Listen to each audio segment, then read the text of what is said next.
So, let me tell you a story that was never supposed to be told. Because if people really understood how chattel slavery started, they'd have to admit that this country was never innocent. It wasn't founded on freedom. It was founded on a formula: blood, control, and legal torture. See, chattel slavery wasn't just slavery. It was the most brutal, calculated system of human degradation ever written into law. And America didn't inherit it, it built it on purpose. So we're taught that the story starts in 1619 when the original enslaved people arrived in Virginia. But it really starts way before that on the coast of West Africa, where human beings were hunted, villages raided, mothers dragged from their homes, babies taken from their backs, people chained together, branded with hot irons, burned like cattle before they even touched a slave ship. Then came the Middle Passage, bodies stacked below deck, no air, no light, no dignity. Many died. Some jumped into the ocean on their own terms. They would rather drown than be sold.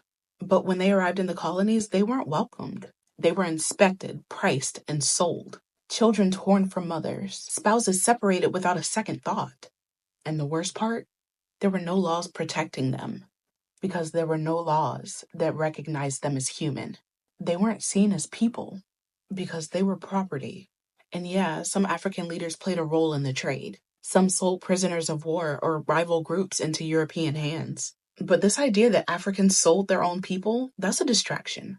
Africa is a continent full of hundreds of cultures and languages. The Europeans showed up with weapons, gold, and a business model, and they built the market for human lives. Without European demand, there is no transatlantic slave trade. Full stop.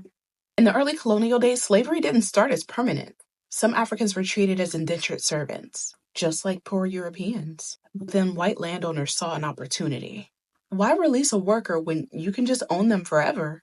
Why pay for labor when you can force women to give birth to your next generation of workers? So they changed the laws. If your mother was enslaved, you were too. No exceptions. Becoming Christian didn't mean freedom anymore. White servants got contracts and land. Black people got lifelong bondage. That wasn't confusion.